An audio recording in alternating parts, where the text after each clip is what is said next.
Bismillahirrahmanirrahim. Assalamualaikum warahmatullahi wabarakatuh. Innal hamdalillah nahmaduhu wa nasta'inuhu wa nastaghfiruh wa na'udzu billahi min shururi anfusina wa sayyiati a'malina man yahdihillahu fala mudilla lahu wa man yudlilhu fala hadiya lahu. Asyhadu an la ilaha illallah wahdahu la syarika lahu wa asyhadu anna Muhammadan 'abduhu wa rasuluh wa safiyyuhu min khalqihi wa khaliluhu adda al-amanah wa balagha ar-risalah wa nasaha lil ummah. وكشف الله به الغمة وجاهد في الله حق جهاده حتى أتاه اليقين وتركنا على محجة بيضاء ليلها كنهارها لا يزيغ عنها إلا هالك. اللهم صل وسلم وزد وبارك وأنعم وكرم ومجد على عبدك ورسولك محمد صلى الله عليه وعلى آله وصحبه وسلم. وقال عز من قائل: يا أيها الذين آمنوا اتقوا الله حق تقاته ولا تموتن إلا وأنتم مسلمون.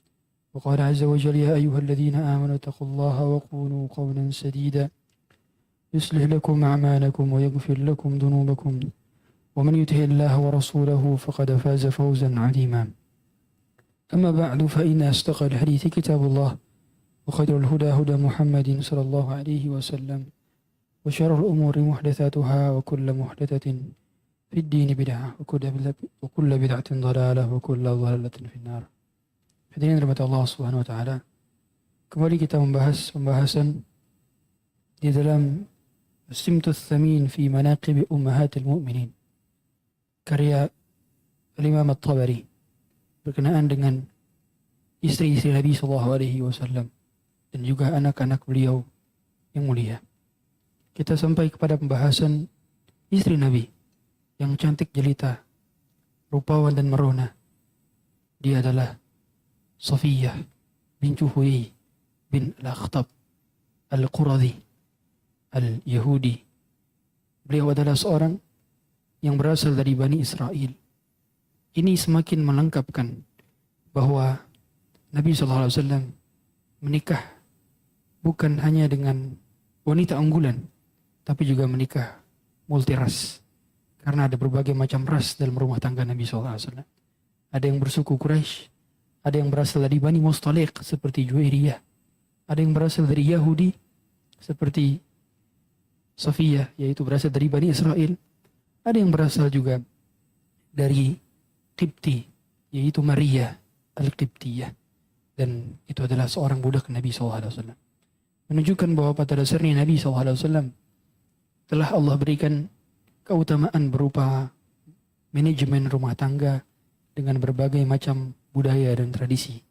Karena kita tahu semua, seorang ketika menikah dengan pasangan yang berbeda budayanya, berbeda bahasanya, itu membutuhkan kecerdasan yang tinggi, dan beliau mampu. Dan wallahu alam tidak dijelaskan apakah Maria Al-Qibtiyah menggunakan bahasa Arab atau tidak. Apakah Safiyah menggunakan bahasa Ibrani di hadapan Nabi atau bahasa Arab yang digunakan. Tapi ketika terjadi berumah tangga, otomatis ada komunikasi. Dan otomatis mereka saling memahami komunikasi yang dipelajari oleh mereka berdua. Dan Safiyah bintu Huyai adalah seorang anak dari kepala kabilah dari Bani Nadir atau Bani Quraidah, di mana Safiyah pernah menjanda 2 kali. Pernikahan yang pertama, Safiyah menikah dengan Salam bin Mishkam Al-Quradhi, yang mana dia diceraikan oleh suami yang pertama. Kemudian dia menikah dengan Rabi' bin Abil Huqiq, dan kemudian suaminya meninggal dunia pada saat perang Khaybar di tahun ke-7 Hijriah. Safiyah sebelumnya pernah bermimpi. Dalam mimpinya ada bulan purnama yang masuk ke dalam rumahnya. Dia tidak tahu apa makna daripada bulan tersebut. Dia sampaikan kepada suaminya. Maka ditamparlah wajah mulia Safiyah oleh suaminya yang durjana. Suaminya mengatakan, engkau mengharapkan penguasa Madinah itu? Maksudnya adalah engkau mengharapkan Nabi Muhammad SAW. Maka Safiyah pun tidak tahu apa-apa. Dan ternyata benar, mimpi Safiyah baru terwujud beberapa tahun setelahnya, bahwa Safiyah dipinang oleh makhluk paling mulia di alam semesta, Rasulullah SAW. Hadirin Allah SWT, Safiyah adalah anak yang cerdas. dan dia meriwayatkan beberapa hadis tentang bagaimana keadaan Bani Israel dari kaumnya yang terusir. Kita tahu semua bahwa dahulu ada 3 kabilah yang berasal dari Bani Israel yang memukim di kota Madinah. Mereka mengharapkan Nabi yang datang ke kota di mana banyak pohon-pohon kurmanya itu adalah Nabi yang datang dari bangsa mereka. Maka mereka telah tahu tanda-tanda kenabian. Bahkan mereka lebih mengetahui dibandingkan kaum muslimin sebelum kaum muslimin itu mengetahui adanya Nabi. Maka mereka sudah mengetahui di kitab-kitab mereka. Tapi mereka hasad min indi anfusihim min ba'di ma tabayyana lahumul haqq. Tatkala Sufiyah tinggal berada di kota Madinah sebelum akhirnya diusir bersama kabilah-kabilahnya kepada Khaybar, tanah Khaybar, yang mana kita tahu semua bahwa orang-orang Yahudi yang berasal daripada Bani Israel yang berada di kota Madinah adalah Bani Qaynuqa, Bani Nadir, dan Bani Quraidah. Dan ketika itu Sofiyah pun melihat gerak-gerik bapaknya, gerak-gerik suaminya yang gelisah pada saat Nabi SAW baru pertama kali datang ke kota Madinah. Apakah ini yang kau maksud sebagai Nabi itu? Ya, ciri-cirinya benar, sama sebagaimana di dalam kitab kita. Apa yang kau akan sikapkan kepadanya? Ada watuh, kami akan memusuhinya, kami tidak akan beriman kepadanya. Sehingga sudah tahu bahwa pada dasarnya mereka itu tidaklah beriman. Sudah tahu bahwa konsekuensi daripada tidak beriman adalah kekufuran mereka. Tapi mereka tidak menghiraukan itu karena perasaan hasad. Begitulah hasad menjadikan seorang lari dari hidayah, menjadikan seorang tidak objektif. Hasad menjadikan seorang perilaku gibah, namimah, fitnah. Awal daripada pembunuhan yang terjadi di muka bumi karena hasad. Awal terjadi dosa di akhirat atau di surga adalah hasad dari iblis kepada Adam. Maka hasad pula yang menjadikan orang-orang Yahudi yang telah memiliki ilmu tapi mereka jauh dari hidayah. Sebabnya kita abadikan dalam Al-Fatihah kita, Al-Maghdub bi'alaihim adalah Yahudi, Ad-Dallin adalah Nasrani. Oleh karenanya Safiyah pada saat itu telah mengetahui bahwa sebetulnya Nabi yang ada pada saat itu adalah Nabi terakhir, dan dia hendak mengimaninya. Dia tahu hendak mengimaninya, tapi karena ayahnya dan suaminya lebih dahulu kufur kepada Nabi yang terakhir, maka Safiyah tidak bisa berbuat apa-apa. Hari demi hari, tahun demi tahun, hingga akhirnya terbebaslah Khaybar. Mimpin Khaybar daripada saat itu ayahnya Safiyah, Huyai bin Akhtab, yang saat itu menjadi pemimpin, meninggal di perang Khaybar. Dan orang Yahudi ngacir. Karena mereka pada akhirnya hanya berani untuk perang dari belakang tembok-tembok mereka. Mereka tidak berani di duel 1 lawan 1. Karena begitulah emang sifat dan karakteristik orang Yahudi. Mereka umumnya adalah orang-orang pengecut. Mereka hanya berperang di balik tembok-tembok besar mereka. Makanya benteng-benteng Yahudi sejak zaman dahulu besar-besar dan kokoh-kokoh. Apalagi benteng Khaybar. Dan persenjatanya lengkap. Begitu pula kebun-kebunnya luas. Tapi mereka, Allah berikan sifat pengecut dalam hati mereka. Sehingga kalau kita ke Masjid Al-Aqsa, itu diperiksanya sangat susah untuk bisa masuk. Dikarenakan tentara Israel yang meriksanya, begitu khawatir mereka, ketakutan. Tidak sebagaimana kaum muslimin yang memiliki jiwa kesatria dan berani.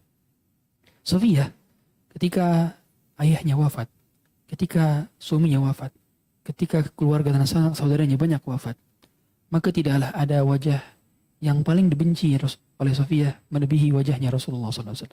Sangat dibenci wajah Nabi SAW. Hingga akhirnya Safiyah dijadikan sebagai tawanan. Dan kita tahu bahwa konsekuensi dari peperangan yang kalah, maka wanita, anak-anak, dan lansia menjadi budak, menjadi tawanan perang. Hingga akhirnya Safiyah dijadikan tawanan oleh Dihyah Al-Kalbi, yang malaikat sering menyerupai wajahnya. Saking tampannya Dihyah, maka malaikat sering menyerupakan dalam bentuk Dihyah Al-Kalbi. Hingga akhirnya tersampaikanlah pesan itu kepada Nabi SAW. Para sahabat menyampaikan bahwa Dihyah menjadikan Safiyah sebagai tawanan mendapati. Karena memang pada akhirnya ketika itu seseorang yang membunuh itu boleh mendapatkan bagian daripada ghanimah. Dan salah satu ghanimah yang diberikan adalah harus dibagi rata oleh Nabi SAW sesuai dengan keadilan di dalam Al-Quran. Maka saat itu Dihiyah mendapati adanya Safiyah, maka sahabat yang lainnya melaporkan kepada Nabi bahwa Safiyah bukan hanya cantik, tapi dia adalah anak dari pemimpin kabilah. Sekiranya itu dibiarkan, maka dikhawatirkan akan menimbulkan iri sesama para sahabat. Karena anak dari putri raja itu hendaknya dipinang oleh raja, bukan oleh sembarang orang. Maka Nabi SAW yang menawarkan kepada Safiyah untuk dibebaskan. Maukah dibebaskan dengan syarat menikahinya? Dan Safiyah ditawarkan mau menikah dengan Nabi SAW dengan maharnya adalah bebaskannya, atau dibebaskan tapi kembali ke kampungnya. Ternyata Safiyah memilih hidayah. Safiyah memilih Islam. Safiyah ingin bersama Nabi SAW. Dan pada saat itu Safiyah masih ada perasaan canggung kepada Nabi. Maka Nabi SAW sering mengingatkan kepada Safiyah berkali-kali, berulang-ulang. Sampai kata Safiyah, "Fama ziltu," sampai-sampai aku menjadikan tidak ada wajah yang lebih aku cintai melebihi Nabi SAW. Artinya perlu memang mengulang perasaan, perlu mengklarifikasi. Ada tahap-tahap dalam klarifikasi, begitu pula konflik dalam rumah tangga. Tidak semuanya disamai dengan level yang sama. Sebagaimana Rasulullah memiliki konflik dengan Safiyah, yaitu karena perasaan dendamnya Safiyah kepada Nabi SAW yang membunuh ayahnya, dengan sebab perang Khaybar terbunuh juga suaminya, terbunuh keluarganya. Safiyah memiliki dendam, tapi Nabi menjelaskan kondisi saat itu ayahmu duluan dan kabilahmu duluan yang mau menyerangku, maka mau tidak mau kita pun membela diri untuk menyerang. Dan kita tahu semua sebelum terjadinya peperangan pernah terjadi perjanjian damai dengan piagam Madinah. Tapi mereka, orang Yahudi, selalu menyelisih janji-janjinya. Mereka menyelecehkan wanita di pasar Bani Qainuqa. Kaum muslimah, saat itu seorang muslimah diangkat roknya, bayangkan, oleh Bani Qainuqa. Hingga akhirnya diusirlah satu persatu Bani Qainuqa, Bani Nazir, Bani Quraidah. Hingga diusirlah satu persatu. Disebabkan karena mereka menyelisih perjanjian. Maka Safiyah diingatkan berkali-kali. Begitulah wanita. Sekiranya mereka adalah wanita tercerdas, seringkali perasaannya menutupi akal mereka. Maka perlu kita laki-laki lebih ekstra bersabar. Begitulah Allah mengatakan dalam surah An-Nisa ayat 34. Ar-rijalu qawwamuna 'alan nisa. Qawwam itu artinya harus lebih ekstra sabar. Suami harus lebih ekstra sabar, lebih ekstra berpengetahuan, lebih ekstra keimanan.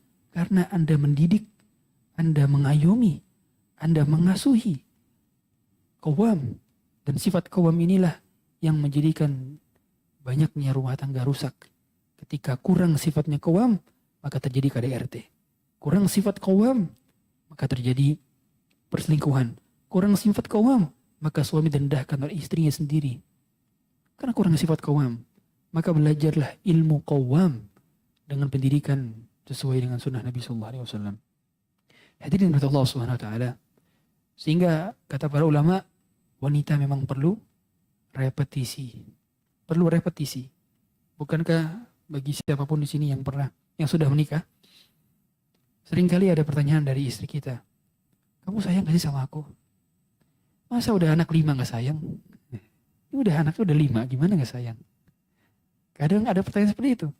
Nah, bagi para suami harus cerdas. Apa susahnya bilang, "Iya, aku sayang kamu." Selesai. Dan meskipun diulang-ulang berkali-kali gak masalah, karena tidak ada bayaran juga kalau kita ngulang kalimat yang sama. Sebagaimana ungkapan kalimat-kalimat yang kita ulang-ulang dalam sholat itu pun repetisi yang kita ulang. Karena pada akhirnya agama adalah repetisi. Kita sholat repetisi, kita kajian repetisi. Bahkan pengulangan pada setiap kajian boleh jadi itu adalah repetisi dari materi sebelumnya. Dan tidak ada yang masalah. Allah mengatakan, "Fadzakir fa inna dzikra tanfa'ul mu'minin." Maka ingatkanlah, repetisi ingatan itu kan gitu. Ingatkanlah. Karena orang-orang beriman itu mendapatkan manfaat dari peringatan. Hadirin dirahmati Allah SWT. Kemudian pada saat itu Safiyah memiliki kisah dari rumah tangga dan lika-liku hidup. rumah tangga bersama Nabi SAW. Ini menandakan bahwa pada dasarnya rumah tangga orang paling mulia di alam semesta tidaklah nihil dari masalah. Rumah tangga beliau ada masalah. Rumah tangga beliau pun ada piring pecah. Rumah tangga beliau pun pernah ada pertengkaran. Rumah tangga beliau pernah ada nasihat yang diulang-ulang.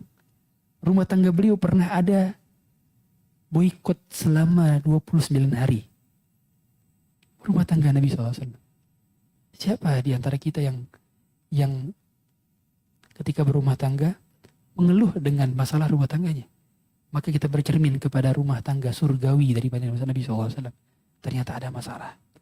Dan Allah ciptakan masalah kepada beliau, kepada rumah tangga beliau, bukan karena sia-sia, tapi sebagai bentuk agar kita meneladani bagaimana kita bersikap ketika terjadi konflik rumah tangga. Sehingga tatkala Sofiyah mendapati adanya kalimat-kalimat yang tidak mengenakan dari Hafsah. Hafsah mengatakan ketika itu Nabi SAW masuk ke dalam kamar dan melihat Sofiyah menangis. Ada Hafsah di sampingnya. Sofiyah menangis. Maka ditanyakan, ada apa wahai gerangan Sofiyah? Maka kata Sofiyah, qalat li Hafsah bintu Yahudi. Hafsah berkata kepadaku bahwa aku adalah anak Yahudi. Hafsah bilang, Sofiyah anak Yahudi. Maka Rasulullah pun dengan besar hati menenangkan hati Sofiyah. Rasulullah mengatakan, ya Sofiyah, innaki labnatu nabiyyin, wa inna ammaki la nabiyyun, wa innaki la tahta nabiyyin. Wahai Sofiyah, bukankah ayah engkau adalah nabi? Jadi Sofiyah itu adalah keturunan Nabi Harun. Karena Bani Israel, keturunan Nabi Harun. Bukankah ayah engkau adalah nabi? Engkau adalah anaknya nabi. Wa inna ammaki la nabiyyun. Ketika bapak keturunan Harun, berarti dia adalah pamannya siapa? Berarti Nabi Musa. Wa inna ammaki la nabiyyun. Dan pamanmu adalah nabi juga.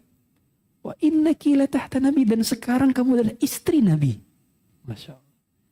Bapak kamu nabi, paman kamu nabi, kamu istri nabi, wahai Sofiyah.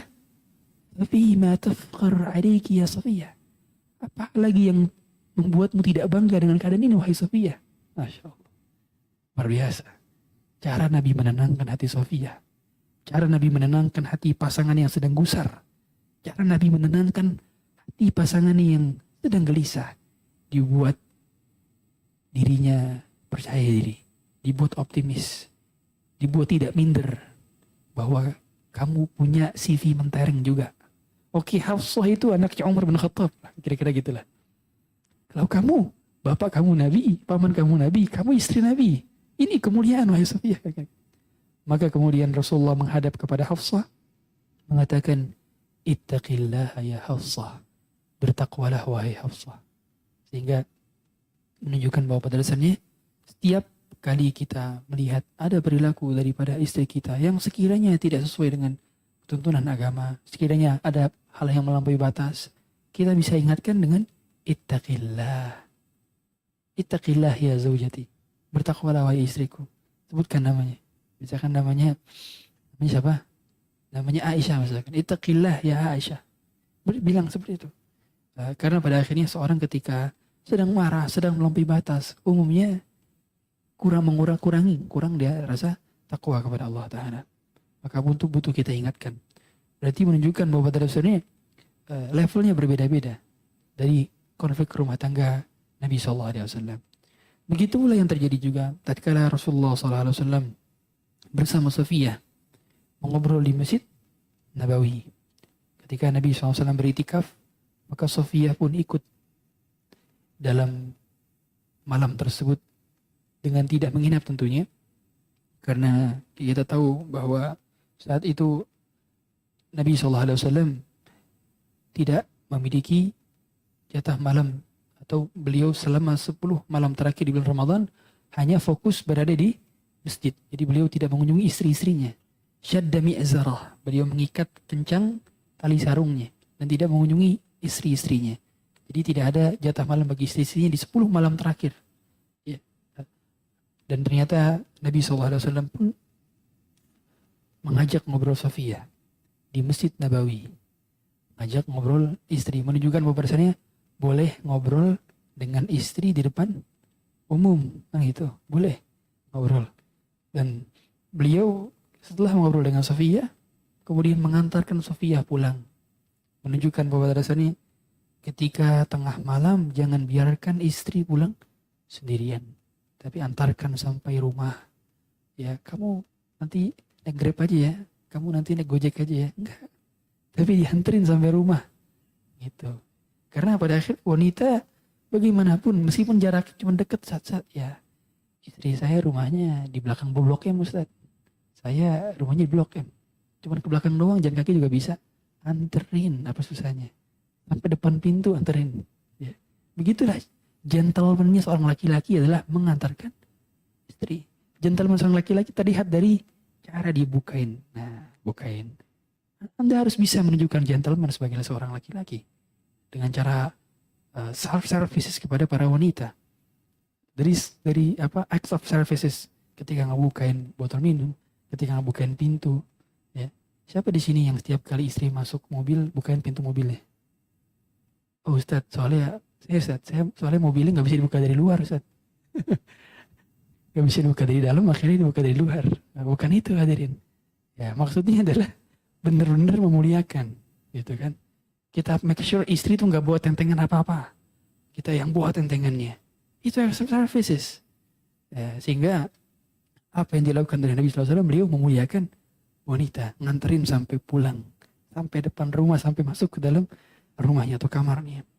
Dan ketika itu sebelum sampai rumah, di tengah jalan ada dua laki-laki Ansar yang jalannya itu cepat-cepat.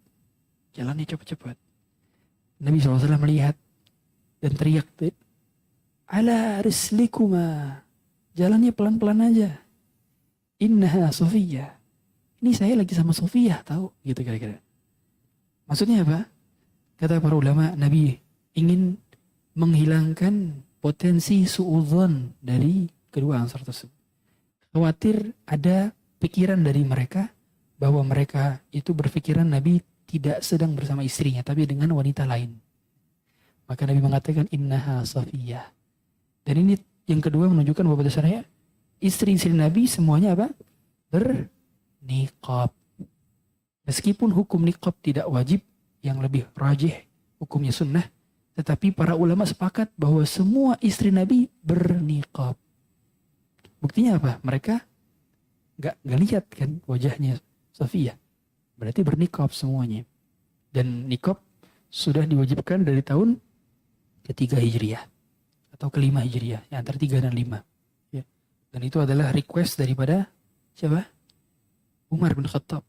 Jadi Umar request ke Nabi, akhirnya turunlah ayat itu. Bagaimana Umar juga request khamr diharamkan. Khamr diharamkan tuh wasilah requestnya siapa? Requestnya Umar bin Khattab radhiyallahu ta'ala. Salat di belakang makam Ibrahim. Ketika beres tawaf, itu requestan Umar bin Khattab. Makanya ada istilah muwafaqatu Umar. Hal-hal yang disepakati oleh Umar. Yani hal-hal requestan Umar dijadiin syariat. Masya Allah, keren banget Umar bin Khattab ya. Dan saat itu akhirnya Nabi mengatakan inna syaitana yajri minal insani majrad dam. Sungguh syaitan ketika masuk ke dalam tubuh manusia, dia masuk melalui pembuluh darah. Sehingga kalau masuk ke dalam pembuluh darah berarti apa? Berarti fisik mereka itu bisa mengecil, hadirin. Bisa mengecil. Makanya kita tahu semua bahwa ketika kita mengucapkan bismillah, mereka mengecil. Dan mereka bisa masuk ke dalam pembuluh darah. Pembuluh darah itu ukurannya gimana? Nah, kecil banget kan? Jadi mereka bisa mengecil dan masuk pada pembuluh darah. Terutama makanya mengapa ketika nguap ditutup. Bisa jadi salah satu sarana untuk masuknya syaitan. Ya, dan usahakan ditahan menguapnya, bukan apalagi sampai bersuara. Bukan seperti itu. Justru dikecilkan sekecil mungkin dan ditutup. Ya. Karena pada akhirnya itu bisa diwasilah masuknya syaitan. Begitu pula seringkali kita mendapati ada orang mengkonsumsi sesuatu yang pada dasarnya tidak halal. Nah, itu menjadi salah satu media untuk syaitan masuk ke dalam tubuhnya.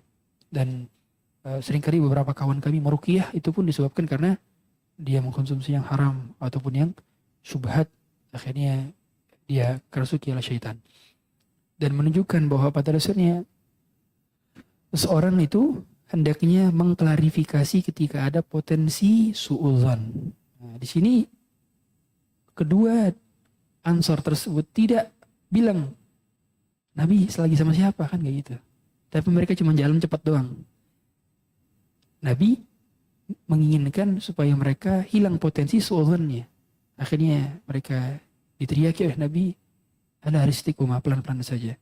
Sehingga ketika ada potensi isu, sebelum nanti kita klarifikasi, sudah lebih baik sebelumnya kita klarifikasi. Daripada keburu nyebar duluan, kira-kira kayak gitulah. Padahal Nabi nggak tahu apakah dia berpikiran seperti itu. Makanya kita diperkenankan sekiranya ada orang dari gerak-geriknya mereka kelihatannya kayak curiga sama kita. Maka sebaiknya kita jelaskan sebenarnya kayak begini, bukan seperti apa yang mungkin saya khawatir kamu berpikiran seperti ini, gitu kira-kira. Itu fikihnya ya. Dan hadirin dengan Allah Subhanahu wa taala, Sofiyah juga pernah dibela oleh Nabi SAW lagi. Tatkala Aisyah pernah menyatakan bahwa Sofiyah itu pendek. Ya. Dia tahu semua, mensifati orang yang itu adalah hakikatnya dan dia tidak senang dengan ungkapan tersebut, itu adalah gibah. Gibah. Karena definisi gibah itu apa? Dzikruka akhaka bima yakrah. Itu menyebut tentang saudara kita, tentang apa yang tidak disukainya. Dia orangnya pendek. Nah, Aisyah bilang begitu waktu itu. Maka kemudian Rasulullah SAW menegur Aisyah dengan teguran yang keras. Apa kata Rasulullah SAW?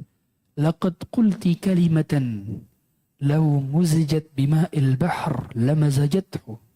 Engkau telah mengucapkan satu kata yang seandainya kata tersebut dicemplungkan ke dalam lautan maka akan mengubah warna lautan. Masya Allah. Menunjukkan bahwasanya para ulama berdasarkan hadis ini sepakat gibah adalah dosa besar. Gibah adalah dosa besar. Ya. Dan ketahuilah, tatkala kita berusaha untuk mengenalkan seseorang, maka cari tanda pengenal selain daripada aibnya. Misalkan dia punya ciri fisik, mohon maaf tadi, ada tompel di pipinya misalkan. Mohon maaf. Maka ketika kita ingin mendeskripsikan, maksud kamu orangnya yang mana sih? Kita cari yang lain, jangan yang itu. Usaha bisa mungkin. Karena menyebut hal demikian dikhawatirkan dirinya tidak menyukainya. Yang menjadi objek. Meskipun kalau kita lihat, para ulama yang memang terkenal dengan kekurangannya, maka mereka diberi nama dengan nama tersebut. Seperti contoh ada ulama namanya A'mash. A'mash itu artinya pincang. Bukan pincang, picek sebelah. Ada lagi A'raj. Ada ulama A'raj yang pincang. Dia memang terkenal dengan hal demikian. Jadi ketika menyebutkan kekurangan fisik, tujuannya untuk litarif. Litarif itu untuk mengenalkan, bukan untuk merendahkan, ya. Bukan litaskhir, bukan, tapi untuk melitarif, mengenalkan, maka boleh. Misalnya nggak ada lagi ciri kecuali ada tanda di sininya, maka bisa kita yang ada tanda lahir di sini, misalnya seperti itu, ya. Maka yang seperti itu ada hadapnya. Makanya ada 6 gibah ya kan yang diperbolehkan. 6 gibah yang diperbolehkan apa? Di antaranya ya, al-qadhihu laysa bighibatin fi sittatin mutadhallimin wa mu'arrifin wa muhadhdharin wa limudhirin fisqan wa mustaftin wa man talaba al-li'anata li izalati munkarin. 6. Yang pertama mutadhallimin, orang ketika berada pada pihak yang terzalimi.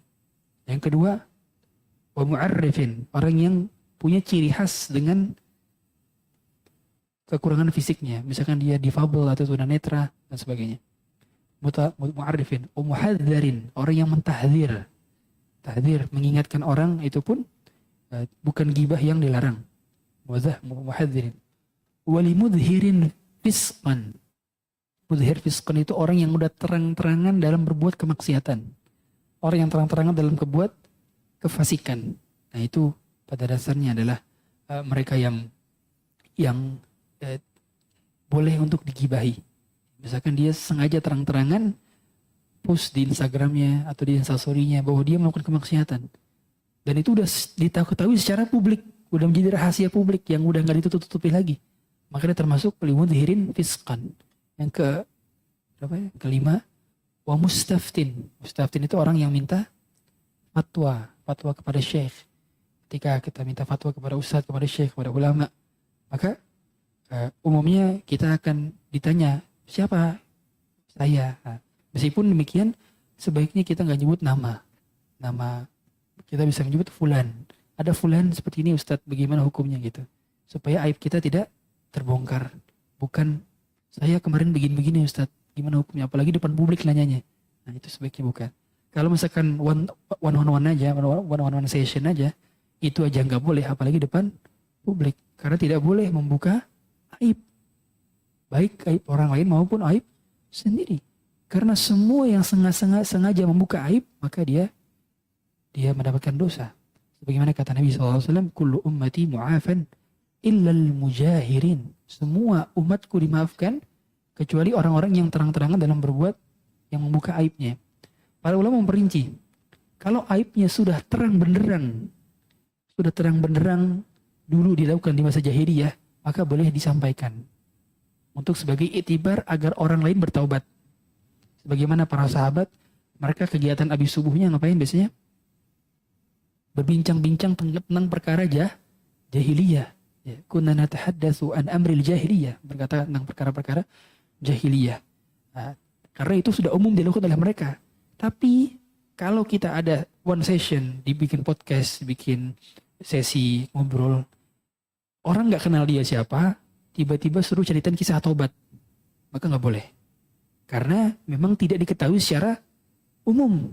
Tapi kalau sudah diketahui secara umum, se-Indonesia tahu, atau umumnya di audiens internet tahu, maka boleh diceritakan sebagai untuk apa? Iktibar, mengambil pelajaran supaya orang yang mendengarkan juga sama-sama ikut taubat.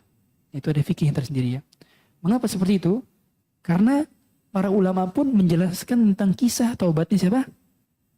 Ka'ab bin Malik. Ya tahu semua. Dan Ka'ab bin Malik yang cerita tentang dosa besar yang dilakukan dia dahulu. Saya tanya, itu aib bukan? Aib, dosa besar nggak ikut perang itu aib, hadirin. Tapi beliau cerita sendiri.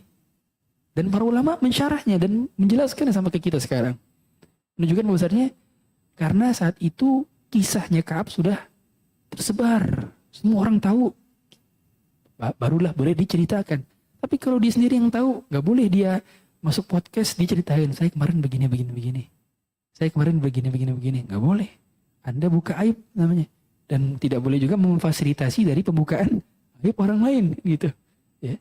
Makanya ada beberapa yang saya tidak setuju dari beberapa tayangan-tayangan di Indonesia mengenai tadi podcast isinya buka aib, ya, semua aib keluarga dibongkar dan sebagainya, atau bahkan kajian yang memfasilitasi orang buka aib keluarga, itu tidak boleh. Ya, Ustadz, saya benar-benar suami saya begini dipampang dan FYP di TikTok. Gimana perasaan suaminya yang dibuka aibnya? Gimana? Apakah selesai masalahnya? Enggak. Ya kalau bahasa Sundanya nyari hati, ya.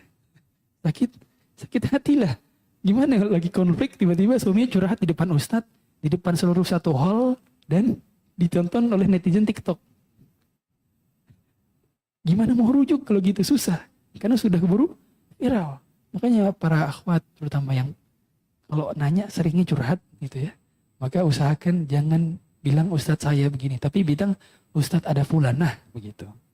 Supaya tidak diketahui aibnya. Apalagi kalau sampai megang mic dikamerain, itu sudah menghilangi atau mengurangi muruah seorang perempuan. Ya, maka sebaiknya tidak perlu. Baik kertas saja kalau akhwat ya. Daripada suara saya lebih prefer kepada kertas. Seperti itu ya. Sudah dan belum? 1 menit lagi ya. Dan Sofiyah bintu Hui adalah seorang yang pada dasarnya mencintai Nabi SAW. Bahkan beliau tidak mau menghibahkan malamnya kepada istri lainnya. Ada istri Nabi SAW menghibahkan malamnya kepada istri lainnya. Ya. Di antaranya adalah Saudah bintu Zam'ah. Itu menghibahkan malamnya kepada Aisyah. Ya. Menunjukkan bahwa pada dasarnya beliau cara beliau mencintai Nabi adalah dengan membuat Nabi senang. Meskipun, ya silakan. Adzan dulu.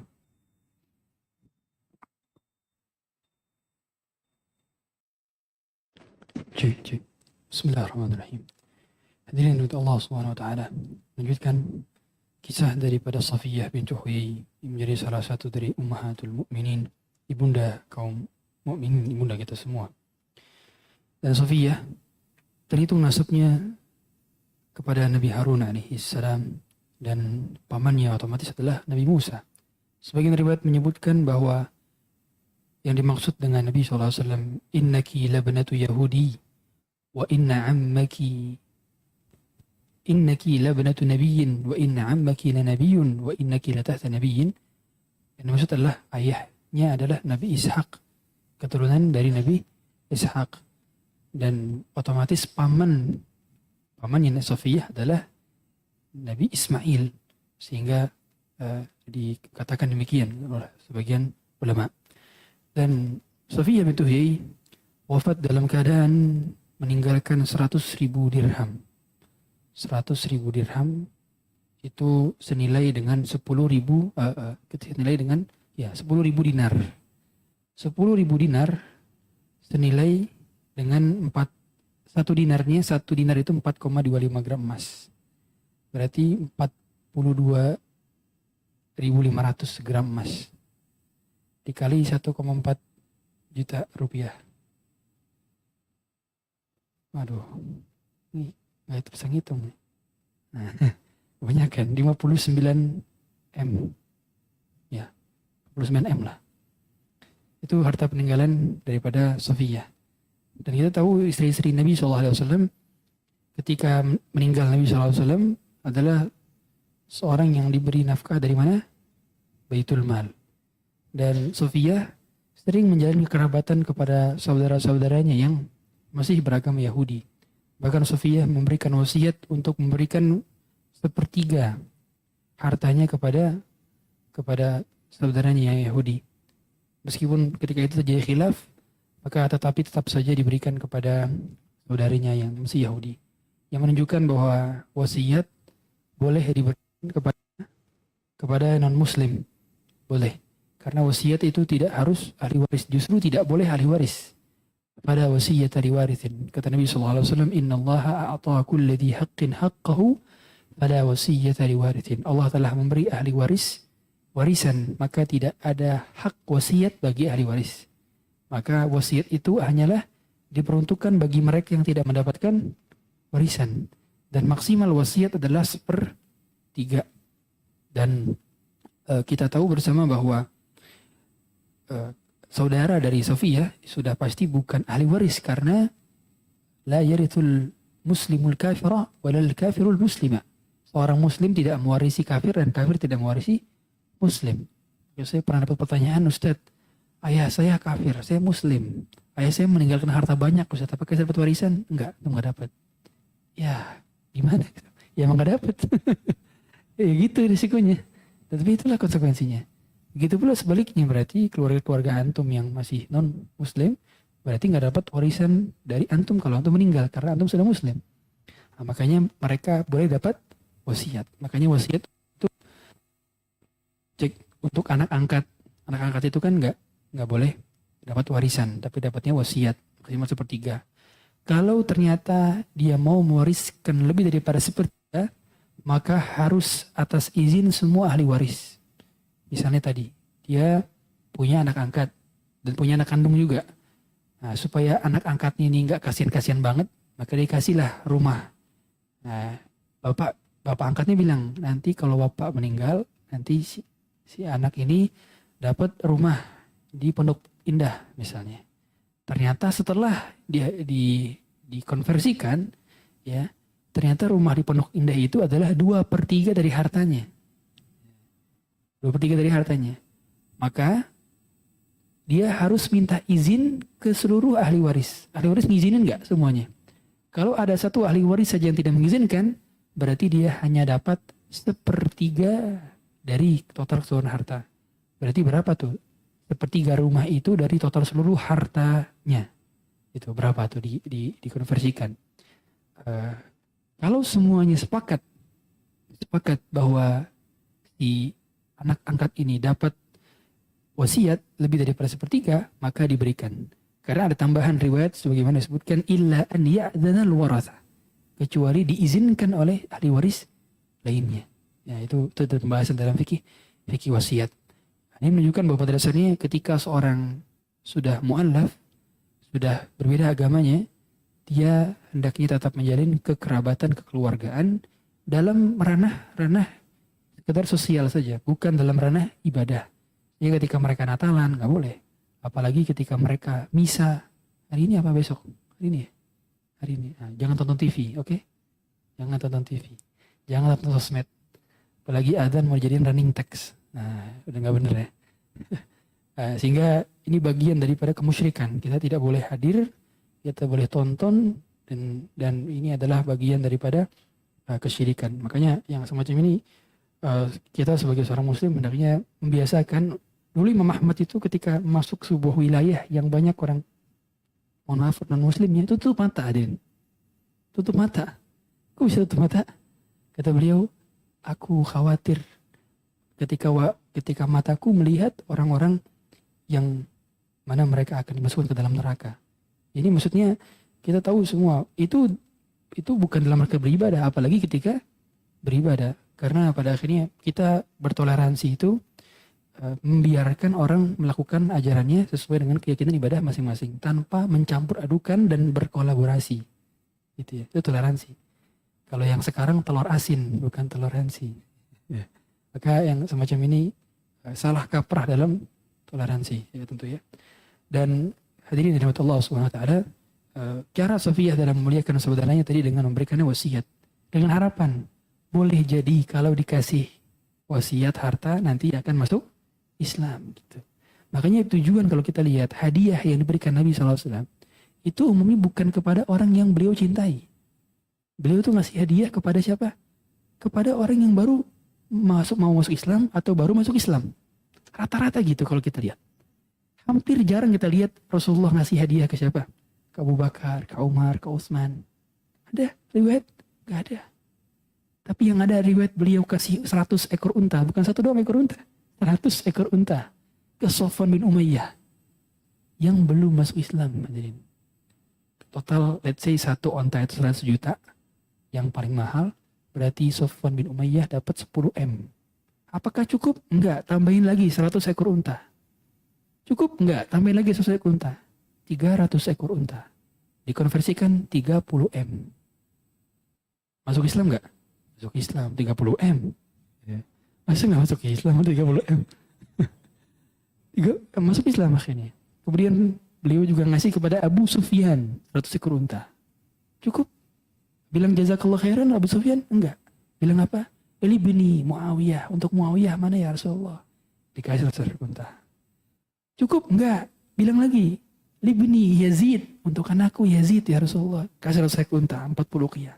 Masing-masing 100 ekor unta, 40 qiyah. Total satu keluarga dapat 300 ekor unta, 120 qiyah. Satu keluarga dapat 30 M. Belum tentu itu qiyahnya itu. Berapa dinar yang dapatkan. Rasulullah berikan kepada Nadhr bin Harith. Rasulullah berikan kepada Hakim bin Hizam. Rasulullah berikan kepada Alah bin Harith. Apakah itu adalah mereka yang Rasulullah cintai? Ya, baru masuk Islam. Ini pertanda bahwa boleh jadi ketika kita berikan harta kepada orang atau kita diberikan harta kepada kita diberikan harta oleh orang, boleh jadi bukan karena cinta, tapi sebagai menarik simpati supaya dapat hidayah. Itu cerdasnya Nabi, menjadikan harta sebagai wasilah untuk dakwah. Dan ternyata kalau kita perhatikan bagaimana dakwah Nabi SAW itu mengambil simpati dari berbagai macam pihak. Orang Arab Badui yang baru masuk Islam dikasih 1-2 lembah dari kambing. Sampai dia pergi ke kaumnya dan teriak, Ya qaumi aslimu fa inna Muhammadan idza a'ta lam yakhshal faqah. Wahai kaumku, masuk Islamlah semua kalian, karena Muhammad nih kalau sudah ngasih gak pernah takut miskin dia. Akhirnya masuk Islam satu kabilah. Subhanallah. Tujuan masuk Islam. Makanya ada dana mu'allaf. Kalau dalam bahasan fikih zakat, penerima zakat kan 8. Wal mu'allafatu qulubuhum. Mu'allaf itu yang pertama adalah orang yang baru masuk Islam, Yang kedua adalah orang yang diharapkan keislaman meskipun dia belum masuk Islam. Yang ketiga adalah orang yang diharapkan pengurangan kemudaratannya kepada kaum muslimin dan dia belum Islam. Jadi misalkan dia selalu ganggu kaum muslimin dan kafir, maka dikasih duit supaya apa? Supaya enggak mengganggu kaum muslimin. Itu 3. Para ulama membahas tentang definisi mu'allaf yang diterima. Dan itu termasuk bagian dari porsi zakat. Oleh karenanya ini menunjukkan bahwa pada dasarnya ya, hadiah hendaknya kita tujukan untuk dakwah. Ya, salah satunya. Hadirin dari Allah Subhanahu wa taala. Dan Safiyah pada dasarnya juga merupakan salah satu istri Nabi sallallahu alaihi wasallam yang juga sering dicemburui oleh Aisyah. Jadi sebagaimana kita pernah bahas di pertemuan sebelum-sebelumnya bahwa istri-istri Nabi itu punya hizb, punya kelompok bagi 2. Yang pertama kelompoknya Aisyah, yang kedua kelompoknya Ummu Salamah. Kelompoknya Aisyah itu Saudah, kemudian kelompoknya Aisyah Hafsah. Nah, adapun kelompoknya Ummu Salamah selain daripada yang 3 tadi, yaitu dibagi 2. Kenapa mereka berlomba-lomba untuk berkhidmat kepada Nabi? Jadi persaingan dalam hal kebaikan, fastabiqul khairat. Jadi ada semacam kelompok. Nah, kebetulan Safiyah masuk kelompoknya Aisyah. Ya, tentu bukan dalam rangka bermusuhan ya, tapi dalam rangka berkhidmat sebaik-baik khidmat. Adapun cemburu itu hal lumrah. Sebagaimana piring pernah pecah di rumahnya Aisyah itu pun karena cemburu. Mau tidak mau memang pasti ada kecemburuan ketika ada RI 1 RI 2 ya, otomatis. Maka yang seperti ini kita perlihatkan bahwa Safiyah juga pernah menjadi objek cemburunya Aisyah. Tatkala tadi Aisyah mengatakan dia adalah seorang yang pendek, maka Rasulullah mengingatkan dan membela Safiyah. Kemudian juga diriwayatkan bahwa saat di mana Safiyah ingin naik unta, karena kita tahu unta atau kuda saat itu ketika dipijaki itu lumayan tinggi. Maka Rasulullah SAW menengadahkan daripada pahanya untuk menjadi tumpuan bagi kakinya Safiyah, dan itu disaksikan oleh para sahabat lainnya. Ya, maka yang semacam ini pada dasarnya bolehnya berarti kita memuliakan istri di depan umum selama bukan mesra-mesraan yang vulgar ya. Maka saya menganggap bahwa pegang tangan suami istrinya ketika lagi jalan karena memang adalah dalam rangka memang takut hilang atau sebagainya, itu memang bukan bagian daripada memamerkan kemesraan di depan umum. Ketika memamerkan di depan umum itu peluk-pelukan, nah itu baru tidak boleh, karena itu menjaga muruah, tidak boleh ya, dan itu bisa membangkitkan syahwat orang lain. Tapi kalau sekedar sama seperti pegangan tangan saja ketika berjalan, maka insya Allah bukan termasuk ke dalam larangan. Nah, begitu pula yang dilakukan oleh Rasulullah kepada Safiyah. Dan ini disaksikan oleh para sahabat dan diriwayatkan oleh para sahabat, menunjukkan bahwa pada dasarnya Rasulullah memuliakan. Kalau sekarang kayak tadi lah, bukain pintu mobil istrinya, ya mobil. Kalau naik motor berarti Berarti engsel jok bukan itu apa sih namanya? Itunya tuh ya. Nah, iya stepnya dibukain dulu. Jangan sendiri step. Bisa gak? Bisa. Nah, jangan gitu, tapi berbukain pakai tangan, dibukain. Itu cara memuliakannya, dan usahakan tidak kelihatan daripada ininya lekukan tubuhnya ketika naik motor ya. Dan itu adalah salah satu cara kita memuliakan para wanita. Ataupun sekali-kali, wahai laki, sekali-kali Anda ambil minum istri ya. Kemudian sekali-kali juga coba cuci baju sekali-kali. Wahai istriku, hari ini engkau adalah putri dan aku adalah pelayanmu. Itu sama sekali tidak mengurangi harga dan martabat sebagai suami. Sekali kan?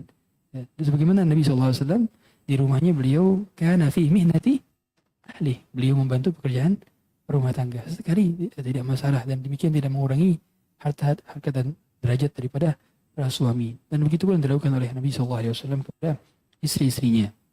Bahkan Rasulullah SAW pernah minum satu gelas berdua, bukan? Nah, kapan kita mengamalkan sunnah ini? Kalau yang jomblo wajar, belum bisa. Tapi kalau yang sudah menikah, coba kapan kita mengamalkan sunnah ini? Padahal itu sunnah yang pernah dikerjakan oleh Nabi SAW. Meskipun bukan berhukum, yakni hukum anjuran, karena tidak semua hal yang dikerjakan Nabi otomatis menjadi anjuran. Nabi menikah lebih dari 4, apakah anjuran? Tidak. Nabi puasa wisol, apakah anjuran? Tidak. Sehingga itu adalah sunnah jibiliyah namanya apa? Sunnah jibiliyah. Sunnah yang dilakukan Nabi tapi tidak ada perintahnya dari Nabi. Gitu ya. Nah, sama seperti sorban. Sorban itu termasuk sunnah bukan? Bukan. Karena beliau tidak pernah memerintahkan orang untuk bersorban. Karena Abu Jahal pun bersorban. Sehingga bukan sunnah. Jadi bukan sunnah sebagai hukum anjuran. Tapi sunnah sebagai hal yang pernah dilakukan oleh Nabi. Makanya sunnah itu beragam maknanya. Ketika dalam pembahasan fikih, maka dia berhukum hukum taklifi yang 5. Wajib. Cek. Wajib, sunnah, mubah, makruh, haram. Kalau masuk hukum fikih sunnah. Ketika masuk hukum hadis, maka ma udhifa nabi qaulan fi'lan atau takriran. Apa yang disebutkan kepada Nabi, ucapan, perbuatan maupun apa? Statement beliau meskipun tidak diucapkan. Ketika masuk ranah akidah, maka masuk ke dalam semua hal yang menjadi akidah ahlus sunnah wal jamaah. Dalam bahasan sunnah. Jadi kata sunnah itu tergantung penggunaannya di konteks apa, gitu kira-kira. Ya, dan pembahasan sirah yang menunjukkan bahwa semua yang dikerjakan oleh Nabi. Jadi kita katakan itu sunnah Nabi SAW. Seperti itu. Ya. Hadirin untuk Allah Subhanahu Wa Taala. Kemudian untuk menutup kajian kita pada hari ini sebelum kita buka tanya jawab, Sofia ketika menikah dengan Nabi SAW, maharnya adalah bebasnya Sofia. Dan begitu pula diriwayatkan sebagian istri Nabi lainnya pun ada yang maharnya adalah berupa dibebaskan. Ada pula yang tidak dibebaskan, sebagaimana Maria Al-Qibtiyah itu tidak dibebaskan sebagai seorang yang merdeka, tapi tetap sebagai seorang budak. Dan menunjukkan bahwa pada dasar ini di antara bentuk pemuliaan, karena Sofia tidak sama dengan wanita lainnya, karena dia adalah dulu orang merdeka. Dia tertawan dan menjadi budak disebabkan karena tawanan perang, bukan sebelum-sebelumnya. Sehingga derajat Sofia lebih unggul karena dia adalah anak raja. Begitu pula Juwairiyah. Begitu pula kalau kita lihat Ummu Habibah, anak Abu Sufyan. Maka Nabi SAW ketika menikahi setiap istri-istrinya itu bukan sebab daripada hawa nafsu belaka, bukan. Tapi memang ada misi dakwah. Kenapa beliau menikahi anak kepala kabilah? Supaya mengambil hati orang-orang di kabilah tersebut yang belum masuk Islam. Ketika beliau menikahi Sofia, tujuan apa? Supaya orang-orang Yahudi lainnya pun masuk Islam. Ketika beliau menikahi Ummu Habibah, supaya orang-orang Quraisy yang menjadi kaumnya Abu Sufyan pun masuk Islam. Itu kira-kira. Beliau menikahi Juwairiyah dari Bani Mustaliq, tujuannya supaya satu kabilah masuk Islam. Dan benar ternyata. Makanya kita nanti insya Allah akan masuk kisah Juwairiyah. Kata Aisyah, tidak ada wanita yang paling berkah melebihi Juwairiyah. Karena dengan pernikahan dirinya dengan Nabi SAW, satu kabilah masuk Islam. Ratusan kepala keluarga masuk Islam. Disebabkan karena apa? Karena menikahnya Juwairiyah dengan Nabi SAW. Ya. Dan itulah kisah daripada Sofiyah bintu Huyai radhiyallahu ta'ala anha. Sekiranya ada hadirin yang ingin bertanya, maka kami silakan. Allahu ta'ala.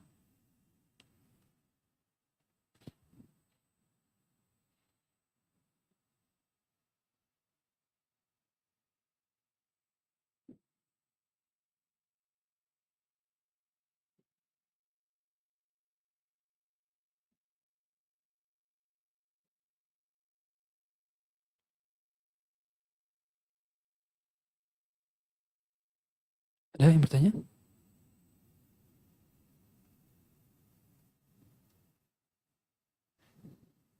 Ya, insyaallah. Bagaimana membuka aib di pengadilan sidang cerai suami istri? Yang sekiranya memang diperlukan dalam ranah mengambil hak karena mau tidak mau tujuan daripada pengadilan itu adalah untuk mengambil hak masing-masing dan menunaikan kewajiban masing-masing. Maka tidak boleh melebar. Ya.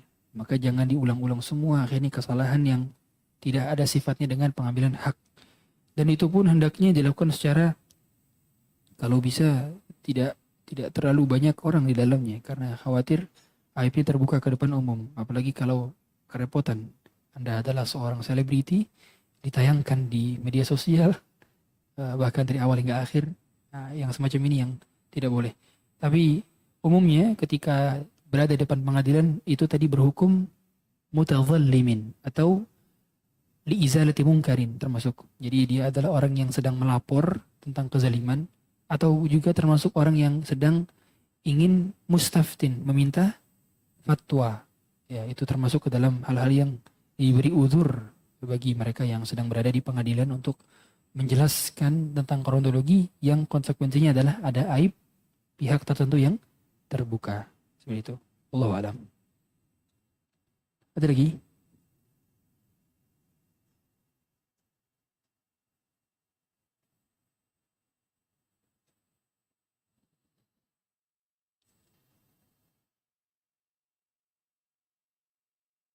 Gak ada.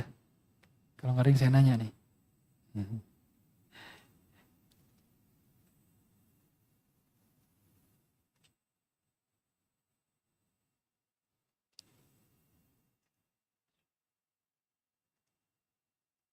Baik.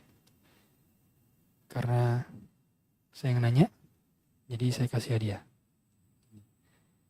Saya kasih hadiah PDF karya-karya saya, beberapa terjemahan dari buku-buku ulama yang sudah saya terjemahkan. Yang pertama,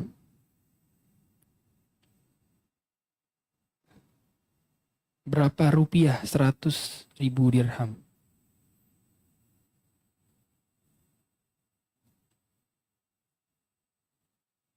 Berapa rupiah 100.000 dirham? Silakan. Masya Allah, barakallahu fiik, betul. Satu lagi, dua lagi deh. Siapa kakek dari Sofia? Siapa? Akhtab, Masya Allah. Karena Sofia bintu Hui bin Akhtab. Barakallahu fiik. Yang ketiga,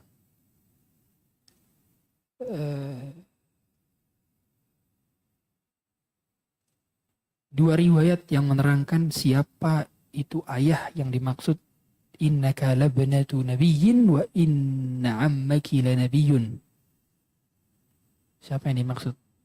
Sungguh ayahmu adalah nabi, pamanmu adalah nabi. Sebutkan dua riwayat masing-masing. Silakan. Ada yang tahu? Ya. Riwayat pertama siapa?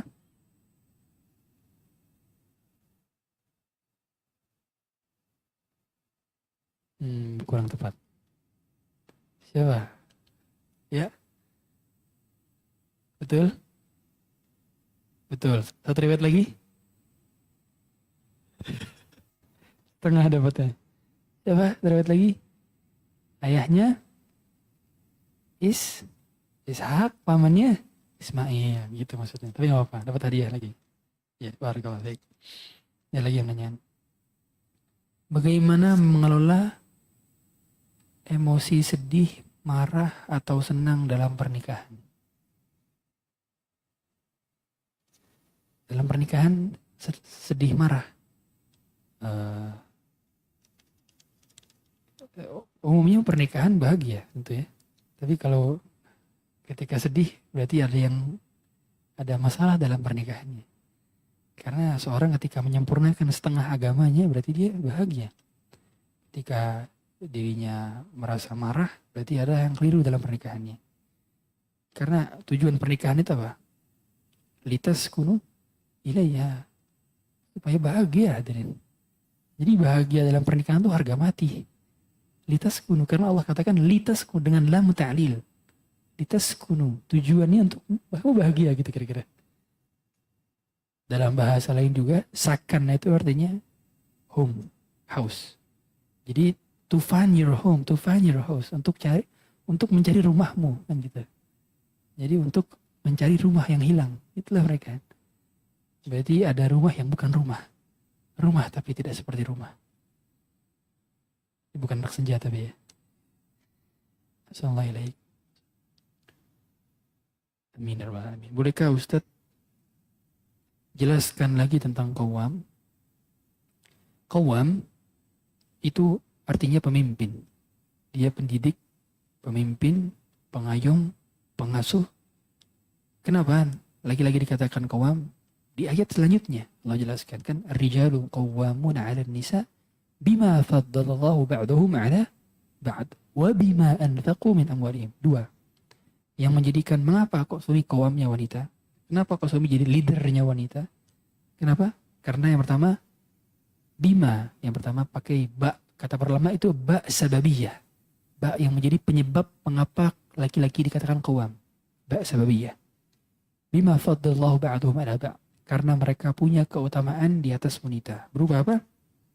Kalau wanita kan lebih dominan perasaan dibandingkan akal. Nah, karena itu keutamaan utama. Kemudian juga laki-laki ketika menjadi saksi cukup satu orang. Sedangkan wanita saksinya tidak diterima kalau satu orang, harus dua orang kan gitu. Ya.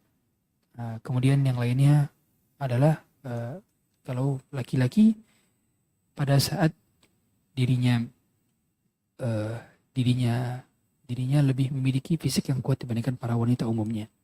Kemudian yang kedua adalah wabima anfaqu min amwalihim, karena mereka ngasih nafkah. Dan inilah yang menjadikan laki-laki qawwam. Makanya perempuan yang nusyul itu apa? Tidak taat kepada suami, membentak suami, tidak mau ditempatin di rumahnya suami, itu nusyul. Itu tiga kan? Tiga. Caranya tiga. Fa'idhuhunna wahjuruhunna fil madhaji'i wadribuhun. Pertama dinasihatin dulu. Yang kedua diapain? Yang kedua dihajar. Hajar itu bukan ditonjok, dihajar. Dihajar itu di boikot. Nah, dicuekin. Ya. Yang ketiga baru wadribuhun, dipukul. Dipukul pun tidak menyakiti dan di bagian-bagian yang tidak menyakiti. Dan ini kalau sudah tiga ini nggak bisa, maka apa? Tidak wajib dinafkahin. Konsekuensinya. Nah, maka qawwam itu menjadi salah satu syarat wanita taat kepada suami. Makanya kalau kita lihat setelah ayat ini dan sebelum ayat ini itu menerangkan tentang perceraian. Menerangkan perceraian. Kata para ulama, kita tahu semua dalam peletakan ayat dalam Quran itu tidak ada koinsiden.